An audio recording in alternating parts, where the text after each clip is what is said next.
अस्सलाम वालेकुम दोस्तों, हम चलते हुए जा रहे थे। असल में हम वॉर म्यूज़ियम जा रहे थे कि रास्ते में हमने ये स्टैचू देखा। और जैसे ही मैंने ये स्टैचू देखा तो मैं रुक गया और मैंने इसको पहचान लिया कि ये क्या है। शायद आपने नहीं पहचाना होगा। वो ये है कि जब वियतनाम के अंदर जंग चल रही थी तो उस वक़्त ये एक बुद्धिस्ट बंदा था, मॉन्क कह लें आप इसको, और इसने अपने आप को जला दिया प्रोटेस्ट में। और अखबारों में भी ये और टेलीविज़न पर भी शाया हुआ। ये बीच में बैठा और इसने अपने ऊपर पेट्रोल डाला और एहतजाज में इसने अपने आप को साड़ दिया। आप देख सकते हैं कि इस मॉन्यूमेंट में पीछे आग जो है वो उठ रही है। तो ये देखें, ये उनकी यहाँ पे निशानी है, उनकी जद्दोजहद की, उनकी कुर्बानी की निशानी।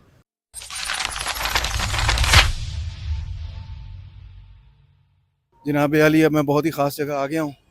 ये वॉर मेमोरियल म्यूज़ियम है। भावेश, मैं कहता हूँ ओए होए होए होए होए, ये ज़रा चेक करो जी। सबसे पहले आके इधर इतना बड़ा ये हेलीकॉप्टर खड़ा है। अच्छा, चनूक नहीं है मेरा ख्याल है। क्या लिखा है इस? हाँ, चनूक ही लिखा है, CH-47। और ये US आर्मी का टैंक, और वो भी पीछे एक और टैंक। कैसा है जी ये देखें। और यहाँ पे और उन्होंने मुख्तलिफ जहाज़ रखे हुए हैं जो सारे basically US army, US air force के एक्चुअल जहाज़ हैं जो कॉम्बैट में इस्तेमाल होते रहे। ज़रा माविश इसकी मिसाइल्स तो चेक करो। और ये देखो ट्यूबें लगी हुई हैं जिससे ये गरीब लोगों को, वियतनामीज़ लोगों पर बम गिराते थे, इनोसेंट फार्मर्स को मारते थे। देखें कितने बड़े बड़े बम गिराए इन गरीबों पे।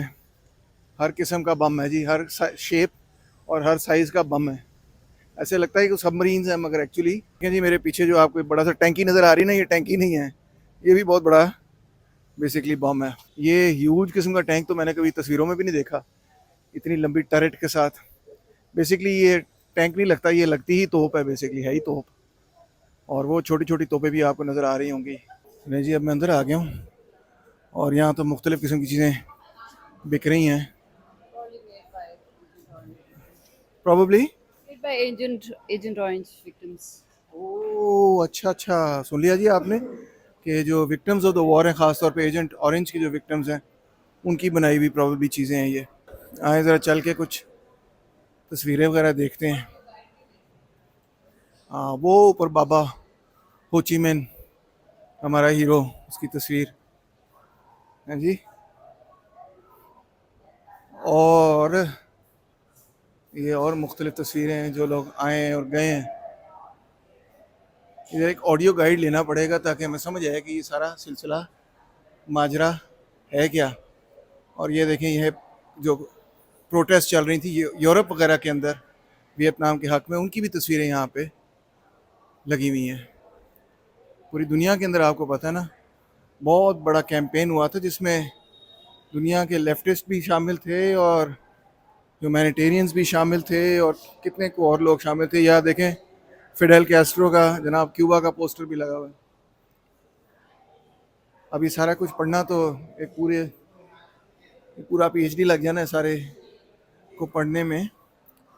पूरा दिन भी नहीं, मेरा ख्याल है कई दिन लगेंगे इन सब चीज़ों को पढ़ने में।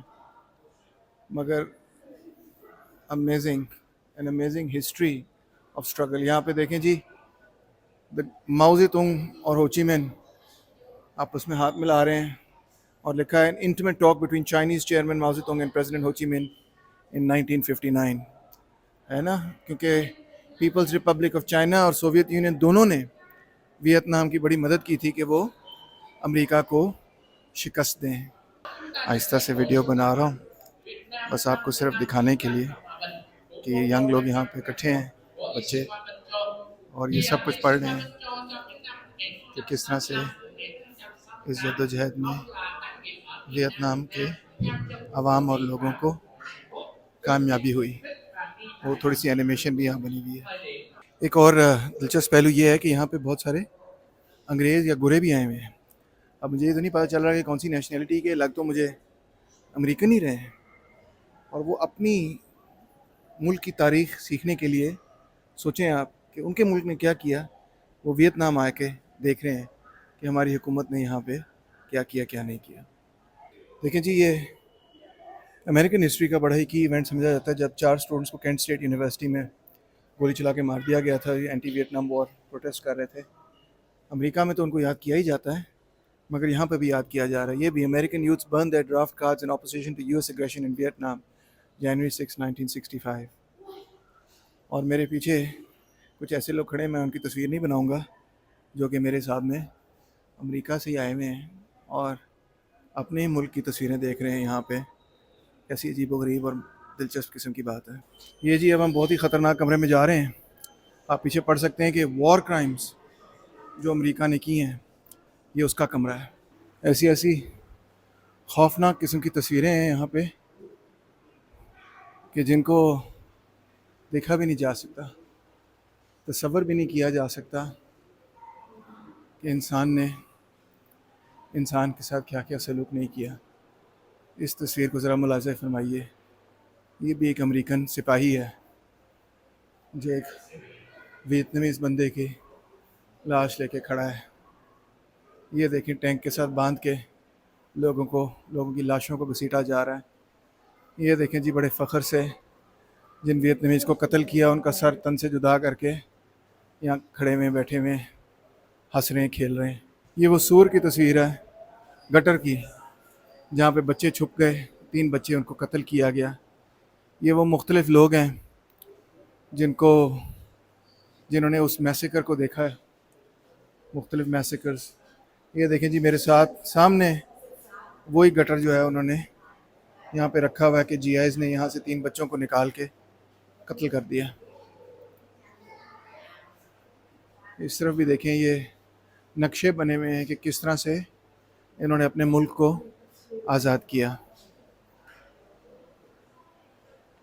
और इस खौफनाक तस्वीर को भी आप देख सकते हैं कि कैसे लोगों को बेदर्दी से कत्ल किया गया, मगर इन्होंने हिम्मत नहीं हारी।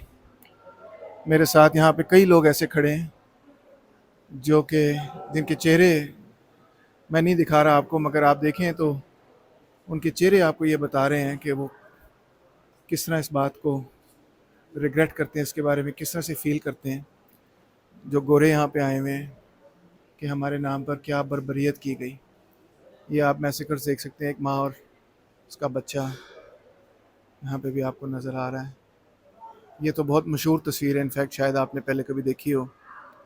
ये अखबार में भी वही तस्वीर छपी हुई है।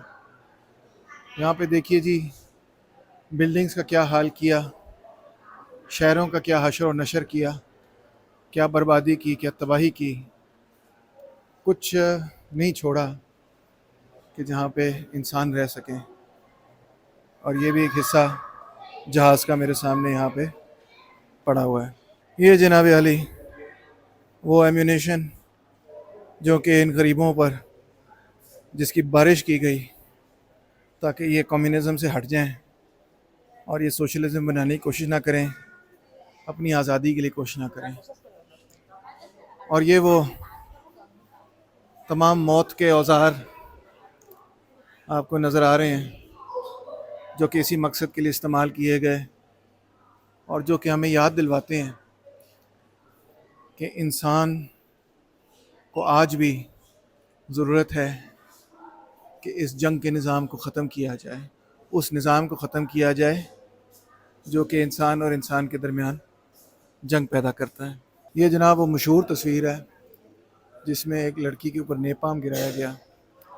और यहाँ पे आप देख सकते हैं मुख्तलिफ़ एंटी टैंक और एंटी पर्सनल माइंस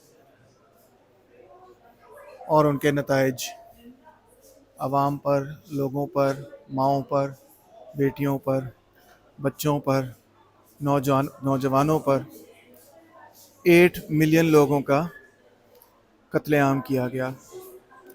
अंदाज़ा करें, बच्चों को माजूर कर दिया गया, लोगों को बोटी कर दिया गया। ये जी बम के फ्रेगमेंट्स हैं, जब वो गिरता है तो वो कई हिस्सों के अंदर टूट जाता है और फिर लोगों को लगता है और कत्ल करता चला जाता है।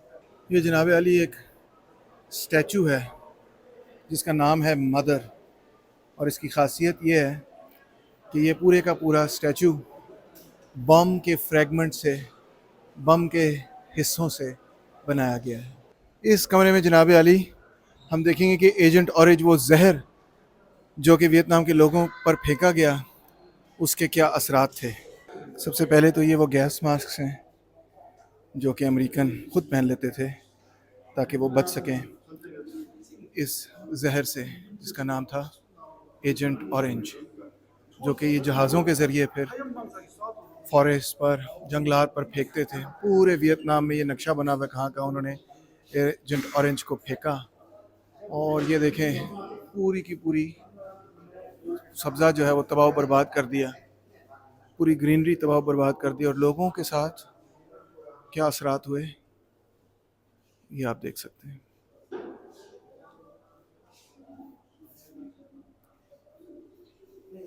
आप अंदाज़ा कर सकते हैं कि उनका पानी भी, उनकी खुराक, सब कुछ जब आलूदा हो गया तो फिर क्या रिज़ल्ट हुआ।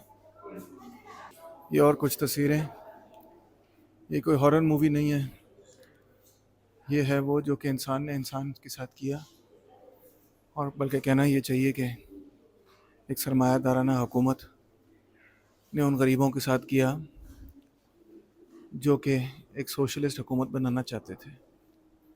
सोशलिज़म को रोकने के लिए और उनकी कौमी आज़ादी को रोकने के लिए किस किस्म के जुल्म किए। लोग मुझसे पूछते हैं सोशलिज़म नाकाम क्यों हो गया।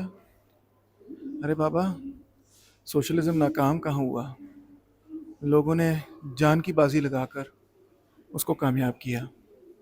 ये कुर्बानी देनी पड़ती है अपनी आज़ादी के लिए, आवाम को या किसी कौम को।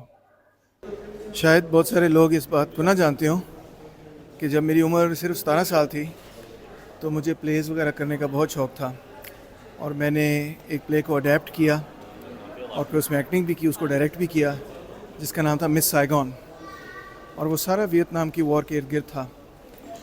और अभी मैं साइगॉन सिटी आया हूँ जिसका नाम अब हो ची मिन सिटी है। तो मेरे लिए तो ये एक ना सिर्फ इस हवाले से बहुत ही जज्बाती मामला है कि हम जैसे लोगों ने, बाएं बाजू के लोगों ने सारी ज़िंदगी सपोर्ट किया वियतनाम को। मैं तो पैदा ही उस वक़्त हुआ जब वियतनाम आज़ाद हुआ 1975 में, बट मेरे लिए ज़ाती तौर पे भी बड़ा ये इमोशनल किस्म का एक्सपीरियंस है। एक तो इस वजह से कि देखना ये लोगों ने कि जो जिन मुश्किलात का सामना करके अपने आप को आज़ाद किया, और दूसरी तरफ ये कि क्योंकि मैंने सारी ज़िंदगी वियतनाम को आइडियलाइज़ किया है, उस पे प्लेस लिखे हैं, तो इसलिए यहाँ पर होना मेरे लिए ज़ाती तौर पे भी बहुत ही इमोशनल एक्सपीरियंस है। ये जी कुछ तस्वीरें उन अमेजिंग लोगों की जिन्होंने इस मुल्क को आज़ाद किया, जिन्होंने इस आवाम को आज़ाद किया, हर किस्म की मुश्किल झेल के, लड़के, ज़ेरे खंजर भी उन्होंने हिम्मत नहीं हारी। और ये तो बहुत ही मानी खेज़ पोस्टर है, थोड़ा सा साइड से लेता हूँ ताकि आपको क्लियरली नज़र आए। एक बोट है जहाँ पे, कश्ती है जहाँ पे वियतनामीज़ सोल्जर्स को पकड़ के ले जाया जा रहा है, और ऊपर लिखा है हाउ जो Kennedy अमेस्ड his Fortune in colour the wishes fighting in Vietnam. वाकई दुनिया की जो आज की इतनी बड़ी बड़ी दौलत है वो इन्हीं लोगों की इस्तेसाल पर बुनियाद रखती है। एक वियतनाम कम्युनिस्ट सोल्जर को टॉर्चर किया जा रहा है इंफॉर्मेशन के लिए। ये देखें, एक तस्वीर है कि नॉर्थ वियतनामीज़ सोल्जर्स किस तरह से मार्शेस में से गुज़र कर अपने वेपन्स को महफूज रखते हुए उन्होंने ये जंग लड़ी। ये बार बार काट रहे हैं नौजवान, और ये तो बहुत ही अमेजिंग तस्वीर है जो मैंने पहले कभी नहीं देखी, जिसमें नॉर्थ वियतनामीज़ सोल्जर्स जो है मार्च कर रहे हैं ऑब्वियसली एनिमी को कन्फ्रंट करने के लिए। वियतनाम की जंग के कुछ और मनाज़िर पेश कर रहा हूँ आपके सामने। जनाब, ये तस्वीर है जनरल वो नुगियान ज़ाप की, जिन्होंने इस जंग को लीड किया। और दिलचस्प बात यह कि ये एक स्कूल टीचर थे, और इन्होंने सारे पीपल्स लिबरेशन आर्मी को कमांड किया, और यही उनकी तस्वीर है अपनी वफ़ात से पहले। उनकी वफ़ात जब हुई तो वो 102 साल के थे। 2013 में उनकी वफ़ात हुई, और अपने मुल्क को कामयाब देखा उन्होंने, और खुशहाल भी देखा। जनाब ये तस्वीरें हैं 1946 की, जब वियतनाम की पहली नेशनल असम्बली का सेशन हुआ। बीच में आप हो ची मिन को देख सकते हैं जब उन्होंने पहला अपना जमहूरी आइन मंजूर किया। और ये था उनका नारा जनाब, आज़ादी लेंगे या फिर हम अपनी मौत कबूल करेंगे, शहादत हासिल करेंगे। और वाकई उन्होंने साबित कर दिखाया कि जो इंसान, जो कौम, जो लोग, जो तहरीक अपना सब कुछ कुर्बान करने के लिए तैयार हो जाए, फिर बड़ी सी बड़ी साम्राज्य कुव्वत भी उसको शिकस्त नहीं दे सकती। दुनिया के सबसे ख़तरनाक हथियार भी उनको झुका नहीं सकते। इस कमरे में जनाब आली मैं आपको दिखा रहा हूँ कि जो कंसंट्रेशन कैंप्स बनाए गए थे कम्युनिस्टों के ख़िलाफ़, वो क्या थे, किस तरह से उनको जेलों के अंदर टॉर्चर किया जाता था, मारा जाता था, क्या उनका हशर नशर किया जाता था, किस तरह से उनसे इंफॉर्मेशन एक्सट्रैक्ट करने के लिए क्या सलूक किया जाता था। ये वो बड़े बड़े प्रिजन्स हैं, केजेस हैं जहाँ पे कम्युनिस्टों को रखा जाता था, नॉर्थ वियतनामीज़ को रखा जाता था। इसको कहते हैं जी टाइगर केज। ये बार्ब्ड वायर का बना हुआ केज है और इसके अंदर लोगों को बंद कर दिया जाता था, जकड़ दिया जाता था, और जितना वो इसमें हिलते थे उतने ही वो ज़्यादा मज़ीद धंसते चले जाते थे, फंसते चले जाते थे, उनकी जल्द कटती चली जाती थी, उतना ही ज़्यादा उनके लिए पेनफुल हो जाता था। तो ये एक टॉर्चर का सिस्टम उन्होंने बनाया हुआ था। ये और तस्वीरें आप देख रहे हैं, लोगों के दांत तोड़ दिए गए, लोगों की नाखून निकाल दिए गए, टांगें तोड़ दी गई, कत्ल किया गया, मारा गया, कील ठोक दिए गए। क्या कुछ नहीं किया इन लोगों को रोकने के लिए, मगर मजाल है कि ये कभी रुके। जी एक आर्ट इंस्टॉलेशन है, ऊपर प्रोजेक्टर से ये तस्वीर आ रही है कि ऐसे लग रहा है जैसे हमारे नीचे लोग हैं और उनके ऊपर कभी पानी फेंका जा रहा है, कभी केमिकल्स फेंके जा रहे हैं, उनको सोने नहीं दिया जा रहा, उनको टॉर्चर किया जा रहा है। ये है जी, ये जी 1940 के अंदर फ्रेंच ने ये केजेस बनाए थे। आपको लगेगा जैसे असल में अंदर बंदे बैठे हुए हैं, मगर एक्चुअली वो बंदे नहीं हैं। और वो ऐसे रखते थे इन केजेस को कि इनमें कोई छत नहीं थी, और क्योंकि छत नहीं थी तो सूरज जो है वो लोगों को तबाह बर्बाद कर देता था, लोगों की ज़िंदगी, लोगों को डिहाइड्रेट करके मार देता था। तो ये फ्रेंच का तरीका था कि इन लोगों पर काबू पाया जाए, मगर इसके ख़िलाफ़ भी ये नहीं झुके। ये देखें जी, नीचे एक किस्म की ग्रिल सी है जिसके ऊपर से टॉर्चर करने का तरीका ये था कि लोगों से कहते थे कपड़े अपने उतारो और इसके ऊपर कलाबाजी खाओ, और वो जब कलाबाजी खाते थे तो इसके अंदर उनकी जल्द फंस जाती थी और लहू लुहान हो जाते थे। ये एग्ज़ाम्पल है जी एक और टाइगर केज का, जिसके अंदर लोगों को इस तरह जकड़ दिया जाता था, महीनों के महीने इस तरह रखा जाता था, हिल ही नहीं सकते थे वो, अपनी टांगों को इधर से आगे पीछे कर ही नहीं सकते थे। ये देखें जी एक और किस्म का केज जो कि सियासी कैदियों के लिए बनाया गया था। ये सारे केजेस जो आप देख रहे हैं आम कैदियों के लिए नहीं थे, ये सियासी लोगों के लिए थे कि उनकी जो विल पावर है उसको तोड़ दिया जाए, वो लड़े ना इस निज़ाम के ख़िलाफ़। इसको तो आप पहचानते होंगे, इसको कहा जाता है गिलोटीन, और ये फ़्रेंच यहाँ पर लेकर आए थे। फ्रेंच रेवोल्यूशन में ये बादशाह के खिलाफ इस्तेमाल हुई, मगर यहाँ पे ये गरीबों के ख़िलाफ़, इनकलाबियों के ख़िलाफ़, बागियों के ख़िलाफ़ इस्तेमाल हुई। ये देखें जी हेलीकॉप्टर के अंदर उन्होंने ये मशीन गनें लगाई हुई थी जिनके मुंह से मौत निकलती थी।